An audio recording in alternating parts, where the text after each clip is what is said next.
오늘은 윤상호 선생님의 국어 시간 두 번째 시간입니다. 자, 우리가 지난 시간까지 3대단원 3 생각하고 표현하고의 소단원 1 글쓰기를 잘 하려면 해서 글쓰기라고 하는 것이 일련의 과정으로 이루어져 있고 그 과정을 따라가면서 한 편의 글을 쓸 수 있다라고 이야기를 했었습니다. 자, 그 과정에서 첫 번째가 계획하기 단계라는 것이 있고, 자, 계획하기 단계에서 우리가 해야 되는 작업들 중에서 가장 중요한 것이 이 쓰기 맥락을 분석하는 것이라고 이야기를 했었습니다. 쓰기 맥락에는 주제, 목적, 독자, 매체라는 것이 있고, 이것을 잘 분석하는 것이 글을 잘 쓰는 중요한 기초 작업이 된다라고 이야기를 했었죠. 자, 그러한 내용을 지난 시간까지 했었고요. 오늘은 그것을 넘어서서 글쓰기의 전반적인 과정과 글쓰기 과정의 특징을 알아보고 글쓰기 과정 중에서 계획하기와 그리고 내용 생성하기는 어떻게 이루어지는지 여기 나와 있는 남학생 윤서와 여학생 선유의 글쓰기 과정을 통해서 알아보도록 하겠습니다. 자, 먼저 선생님이 리로스쿨에 올려둔 프린트물, 여러분들이 프린트를 하거나 아니면 다운받아서 활용하면 되겠습니다. 그 프린트물과 교과서를 함께 펼쳐놓고 한번 수업을 진행해 보도록 하겠습니다. 자, 먼저 프린트물부터 보도록 할게요. 자, 글쓰기의 과정을 선생님이 지난 시간에 이야기했었습니다. 글쓰기의 과정은 계획하기, 내용 생성하기, 내용 조직하기, 표현하기, 고쳐쓰기의 단계로 이루어져 있다라고 이야기를 했었죠. 읽어보겠습니다. 글쓰기는 일반적으로 다음과 같은 과정을 거치는데 이러한 과정은 글의 주제, 목적, 독자, 매체, 익숙한 단어들입니다. 뭐였죠? 쓰기 맥락을 구성하는 네 가지 요소였습니다. 주제, 목적, 독자, 매체 등에 대한 끊임없는 점검과 조정이 이루어지는 가운데 획기적, 상호 보완적, 목표 지향적으로 이루어진다. 자, 다시 얘기를 하자면은 글쓰기라고 하는 것은 계속적인 점검과 조정, 고쳐쓰기, 다섯쓰기, 혹은 보완하기, 조정하기 등이 이루어지면서 글이 만들어지는 겁니다. 처음에 쓰고 나서 한 번에 글이 완성되는 것이 아니라 계속 다시 써야 한다는 것이죠. 고쳐야 되고요. 자, 그렇다면은 고칠 때 무엇을 기준으로 고쳐야 할 것인가 라는 생각을 할 수 있는데, 자, 우리는 여기서 무엇이 기준이 되는지 방금 봤었습니다. 주제, 목적, 독자, 매체에 대해서 점검과 조정을 하라고 하잖아요. 이게 기준입니다. 주제와 목적과 독자와 매체와 쓰기 맥락을 기준으로 하여서 글을 점검하고 조정하고 고쳤어야 하는 것이죠. 자, 그러한 글쓰기의 과정은 이러한 세 가지의 특징이 있다라고 이야기를 합니다. 자, 첫 번째 특징 밑에 나와 있습니다. 글쓰기 과정의 특징 첫 번째, 획기적인 특징, 상호 보완적인 특징, 목표 지향적인 특징이 있다라고 할 수 있겠네요. 그렇다면 글쓰기 과정이 왜 획기적인 특징이 있는지 한번 알아보도록 하겠습니다. 읽어볼게요. 자, 글쓰기의 과정은 순차적으로 이루어진다라고 얘기했습니다. 이건 무슨 얘기냐면은 순서대로 이루어진다는 얘기라고 생각하면 되겠습니다. 계획하기, 내용 생성, 내용 조직, 표현, 고쳐쓰기가 순서대로 일련의 순서대로 이루어지니까 순차적이다라고 말할 수 있겠죠. 하지만 언제나 그런 것은 아닙니다. 필요에 따라서 이전 단계로 돌아갈 수 있겠죠. 예를 들어서 자, 표현을 하고자 하는데 생산된 내용의 조직이 이상하다는 생각이 듭니다. 그렇다면은 그 이전 단계인 내용 조직하기로 돌아가서 내용을 새롭게 조직할 수 있겠죠. 내용을 조직하는 과정에서 필요했지만 부족한 내용이 보입니다. 준비가 안 된 내용이 있어요. 그럼 다시 내용 생성하기로 돌아가서 내용을 조금 더 마련한 다음에 다시 내용을 조작할 수도 있겠죠. 이런 식으로 글쓰기의 과정은 이전 단계로 돌아갈 수 있는 획기적인 특징이 있다. 동시에 순서대로 이루어지는 순차적인 특징도 있다라고 얘기할 수 있겠습니다. 상호 보완적인 특징이 있습니다. 읽어보겠습니다. 각 과정은 독립적으로 존재하는 것이 아니라 다른 과정과 연결되어 있다라고 했습니다. 당연한 이야기입니다. 계획이 잘 이루어져야 내용 생성이 잘 이루어질 것이고, 내용 생성이 잘 이루어져야 내용 조직이 잘 될 것이고, 내용 조직이 잘 이루어져야 표현하기가 잘 되는 것이 자명한 이치입니다. 따라서 하나의 과정이 독립적으로 존재하는 것이 아니라 다른 과정과 연결되어 있다라고 할 수 있기 때문에 상호 보완적인 특징이 있다라고 말하겠습니다.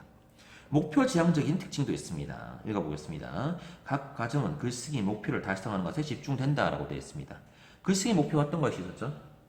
정보 전달, 설득, 사회적 상호작용, 정서 표현 이러한 목적들이 있다라고 이야기했었죠. 자, 우리가 글을 쓸 때 계획하고 내용 생성하고 조직하고 표현하는 것, 이 모두 다 내가 사전에 마음 먹었던 어떤 글쓰기의 목적을 이루기 위해서 이러한 활동들을 하는 겁니다. 상대방을 설득시키고 싶다면 설득을 하기에 가장 좋은 방법을 계획하고 설득하기 위해 필요하거나 효과적인 내용을 생성하고 조직하고 표현을 해야겠죠.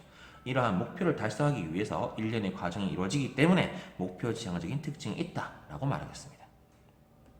자, 그렇다면 오늘 해야 되는 내용은 이 계획하기와 내용 생성하기에 해당한다라고 얘기했었죠. 이 두 가지만 해보도록 하겠습니다.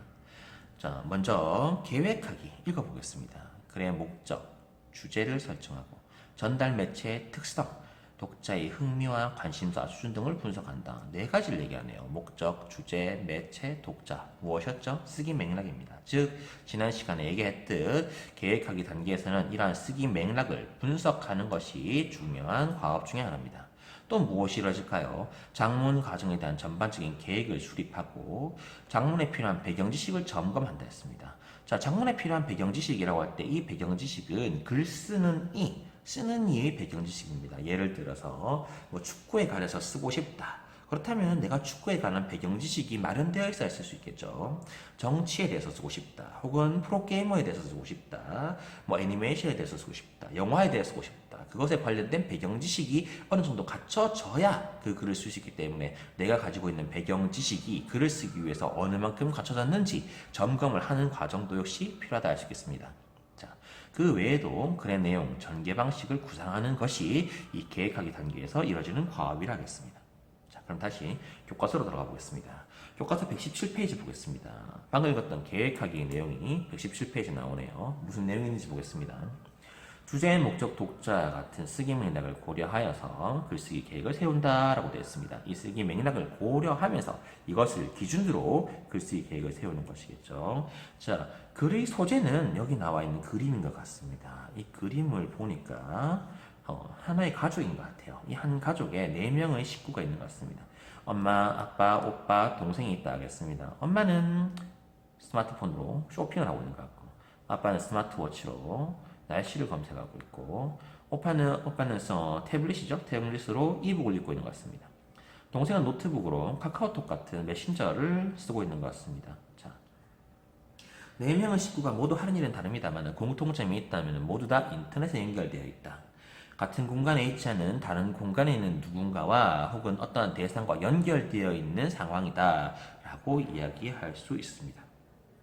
어떻게 표현한다면은 바로 옆에 있는 인물이 아닌 멀리 떨어진 인물과 연결되기 때문에 초연결 사회다라는 표현도 쓸 수 있을 것 같고 또 지난 과거에 비해서 훨씬 더 많은 지나친 연결이 이루어지고 있으니까 과잉연결 시대다라고 얘기할 수도 있겠네요.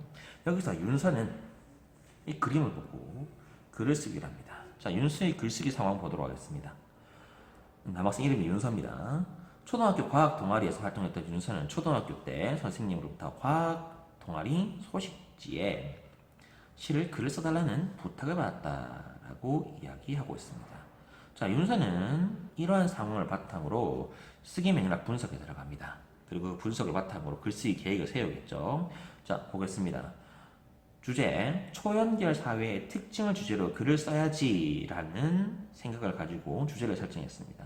목적을 분석했습니다. 초연결 사회의 장점과 단점을 설명하는 글을 써야겠어 라고 이야기하고 있습니다. 목적이 나왔네요. 설명이 목적입니다. 지난 시간에 배웠던 내용을 쓰자면은 정보 전달이 목적이라 할 수 있겠네요. 목적이 정보 전달이다 보니까는 써야 되는 글의 종류는 자연스럽게 설명문이 될 것입니다. 설명문이 당연히 될 것이기 때문에 이 초연결 사회라고 하는 소재에 대해서 윤서는 객관적인 입장을 가지고 글을 써야 할 것입니다. 독자 분석해 보겠습니다. 예상 독자가 초등학생입니다. 왜냐하면 초등학교 동아리 소식지에 실을 것이기 때문에 예상 독자는 당연히 초등학생이라겠습니다. 따라서 되도록 쉬운 용어를 써야 됩니다. 짧은 문장으로 표현해야겠죠. 시작하는 부분에 초등학생이 흥미로워할 만한 사례를 넣으면 효과적일 것입니다. 매체를 보겠습니다.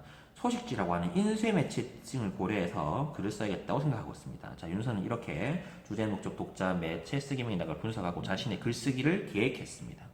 어떻습니까? 다시 보도록 할게요. 자, 프린트를 보겠습니다. 윤서는 글의 목적, 주제 설정했고요. 전달 매체 특징 파악했고요. 독자의 흥미, 관심사 수준을 분석했습니다. 장문 과정에 필요한 전반적인 계획을 수립했죠. 흥미로 할 만한 사례를 넣어야겠다. 혹은 짧은 문장을 써야겠다. 쉬운 용어 써야겠다. 그렇습니다. 장문에 필요한 배경 지식을 점검하였다. 이 과정은 없는 것 같았습니다. 글의 내용, 전개 방식 등을 구상하였다. 맞죠? 뭐 사례를 넣는다거나 쉽게 써야 된다거나 그런 것들을 구상했었습니다. 계획하기 해야 되는 활동들을 윤서가 훌륭하게 해냈다라고 볼 수 있겠네요. 다음 선유의 글쓰기 계획 보겠습니다. 선유는 이 그림을 보면서 글쓰기 계획을 세웁니다. 어떤 상황인지 보겠습니다.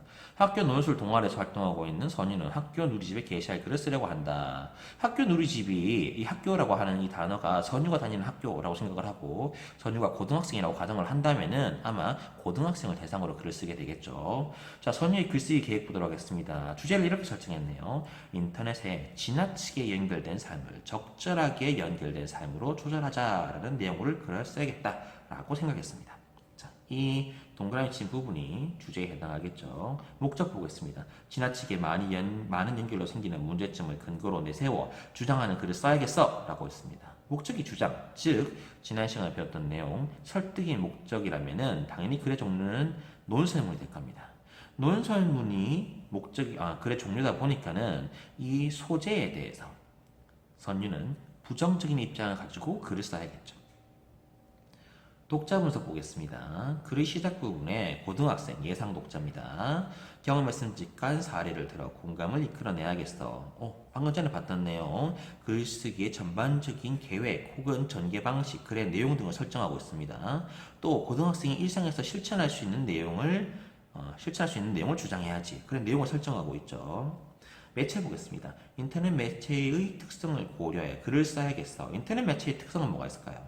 인쇄 매체에 비해서 수정 용이하다는 점. 그렇죠? 글을 다 쓰고 글을 기고한 다음에도 언제든지 글을 수정할 수 있습니다.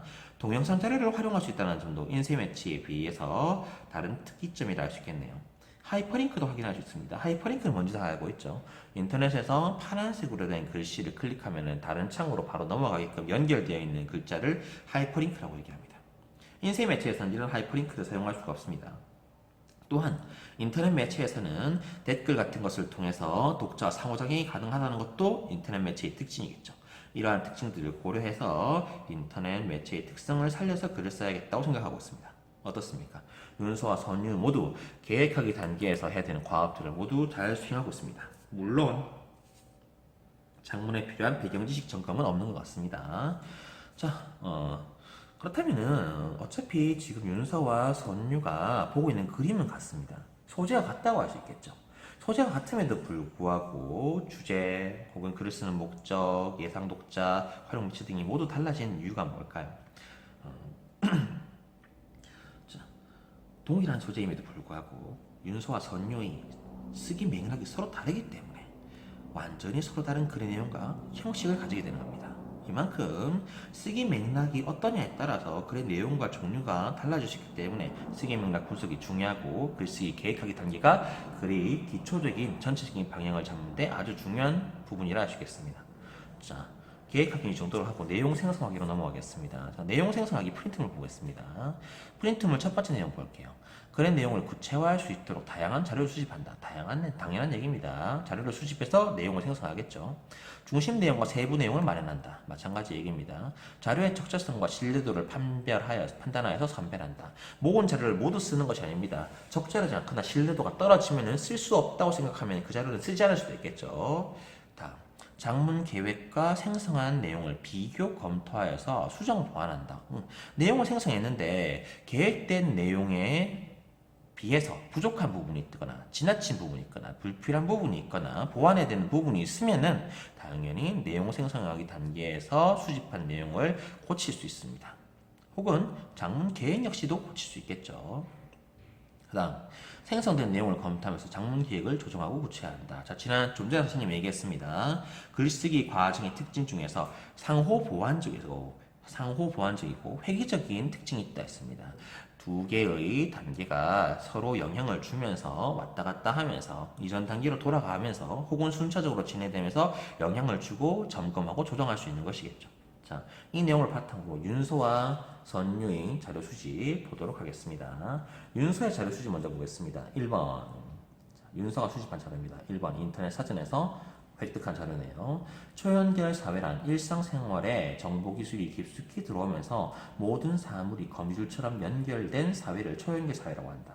자, 이 자료 어떻게 활용할 수 있을까요? 설명문을 쓰면서 초연계 사회의 개념을 설명할 때 활용할 수 있을 것 같습니다.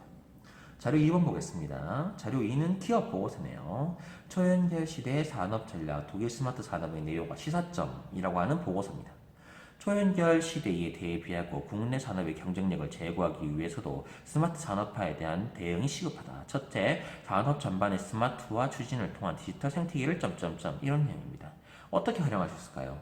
우리가 초연계 사회를 대응하는 맞아여서 필요한 대응법을 설명할 때 활용할 수 있을 것 같습니다. 자료 3번 보겠습니다. 자, 책입니다.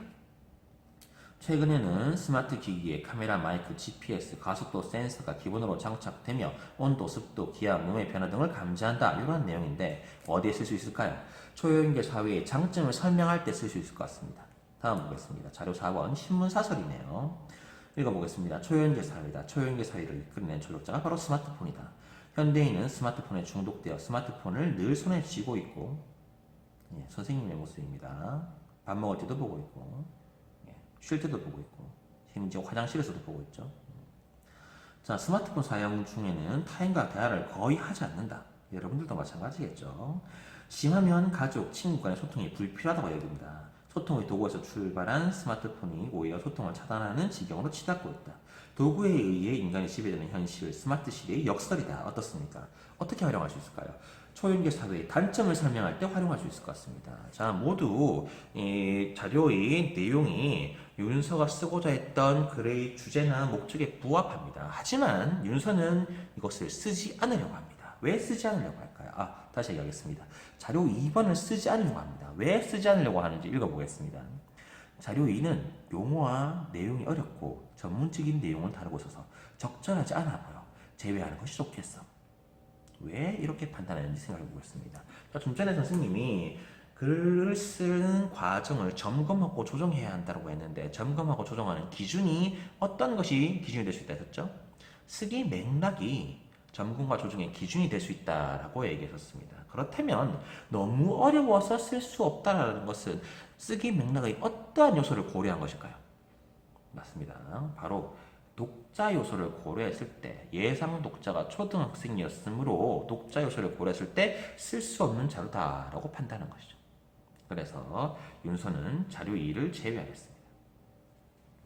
자, 그러면 윤서가 이 자료에 4가지 2번 안 쓰기로 했으니까 이 자료 3가지 이외에도 어떤 자료를 쓸 수 있을까요? 추가할 만한 자료는 뭐가 있을까요? 예를 한번 들어보겠습니다. 뭐 정답은 아니고 덜한 내용이 정답이 또 될 수도 있겠죠.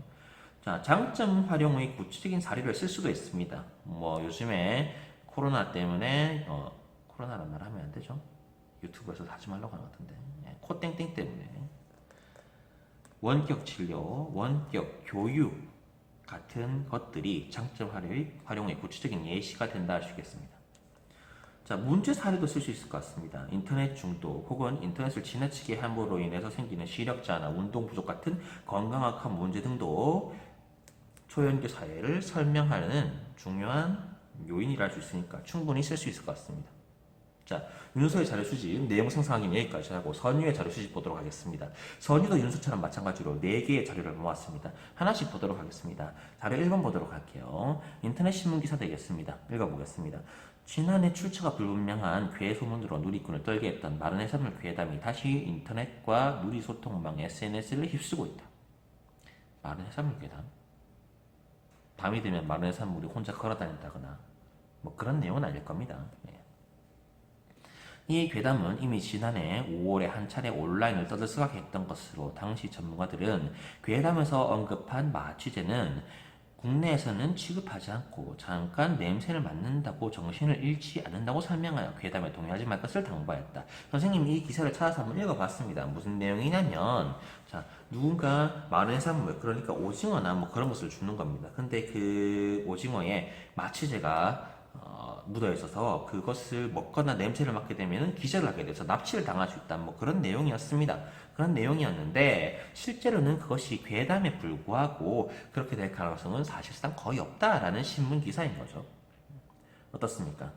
자, SNS를 통해서 퍼지는 소문이 단편적이고 불완전한 정보라서 과잉 연결 시대가 가지는 단점을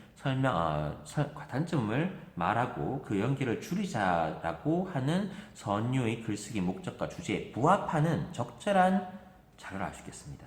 다음 보겠습니다. 경찰청 통계자를 보겠습니다. 사이버 테러 범죄, 사이버 범죄의 발생 건수가 2004년 7만 7천 건이었는데 2014년 15만 5천 건으로 2배가 증가했습니다. 지금 2020년이니까 훨씬 더 늘어났겠죠. 이러한 경찰청 통계자를 어떻습니까?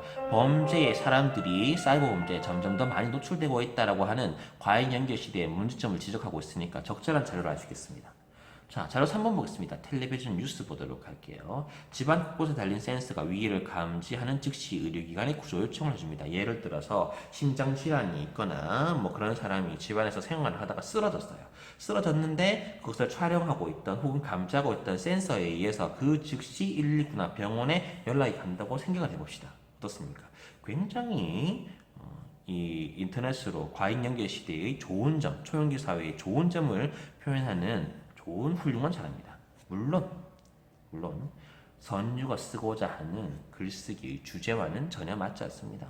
선유는 과잉 연결을 줄이자는 내용이었는데 이러한 장점을 설명해 버리면은 주제를 표현하는데 오히려 마이너스 요인이겠죠. 따라서 선유는 자료 3을 인터넷 연결로 인한 편리한 생활에 대한 내용으로 제외해야겠다고 생각했습니다. 자, 다시 말하겠습니다. 선유가 자료 3을 제외하고자 하는 이유는 무엇일까요? 쓰기 맥락 중에서 선유가 생각하였던 글쓰기 주제와 맞지 않기 때문에 자료 3을 쓰지 않기로 합니다. 자료 4 보겠습니다.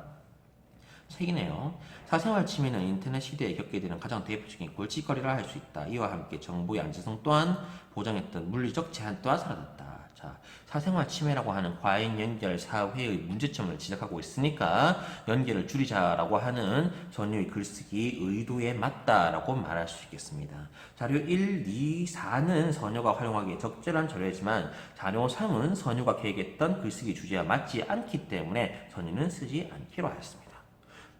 이런 식으로 윤서와 선유는 자신이 생성하였던 혹은 자신이 수집하였던 자료의 적절성 혹은 신뢰도 등을 판별하여서 자기가 쓰기에 좋은 자료를 선별했습니다.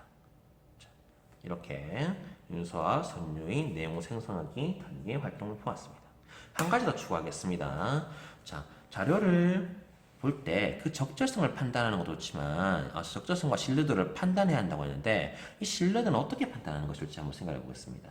신뢰도가 높은 자료가 있고 신뢰도가 낮은 자료가 있겠죠. 그렇다면 신뢰도가 높은 자료는 어떤 자료일까요? 자, 신뢰도가 높은 자료는 출처가 믿을만하면 신뢰도가 높은 자료를 하겠습니다. 예를 들어서 공공기관의 자료라든가 언론 자료라든가 논문, 도서 등 출판 자료인 경우에 신뢰도가 보편적으로 높다라고 생각을 합니다. 예를 들어서 2011년 8월 12일 마이데일리 신문 기사, 자, 언론 자료입니다. 신뢰성이 높다 하겠죠. 경찰청 통계 자료입니다. 어떻습니까? 공공기관의 자료입니다. 신뢰성이 높다라 할 수 있습니다. 책이나 텔레비전 뉴스 마찬가지로 신뢰성이 높다 하겠습니다. 다시 보겠습니다. 자, 한 가지 더. 경찰청 통계 자료에서 범죄 노출 횟수를 구체적인 수치를 들어 제시했습니다. 2004년도에는 적었는데요. 2014년도에는 많아졌어요. 이러한 것보다도 구체적인 발생 건수를 제시함으로써 얻을 수 있는 신뢰도가 훨씬 더 높겠죠. 따라서 이러한 구체적 수치를 제시하는 것 역시 자료의 신뢰성을 높인다 할 수 있겠습니다. 자, 이렇게 신뢰성이 높은 자료는 활용할 수 있겠지만 구체적인 수치가 제시되지 않거나 믿을 수 없는 자료, 예를 들어서 여기에 나와 있는 믿을 수 없는 출처가 불분명한 자료가 하나 있었죠. SNS를 통해서 얻은 자료, 이러한 것들은 신뢰도가 낮기 때문에 사용하기 힘든 자료다, 신뢰성을 떨어뜨리는 자료다 라고 얘기할 수 있겠습니다. 그런 자료를 쓰면 안 되겠죠. 자, 이런 식으로 우리가 지금까지 윤수와 선유의 글쓰기 계획, 내용 생성하기 단계를 봤습니다.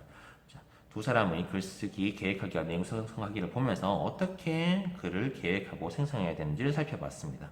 다음 시간에는 다음 뒷페이지에 있는 내용 조직하기와 가능하다면 표현하기까지 나아가 보도록 하겠습니다. 오늘 수업은 여기까지 하도록 하고요. 자, 과제 잘 수행하도록 하고요. 다음 시간에 다시 만나도록 하겠습니다. 수고했습니다.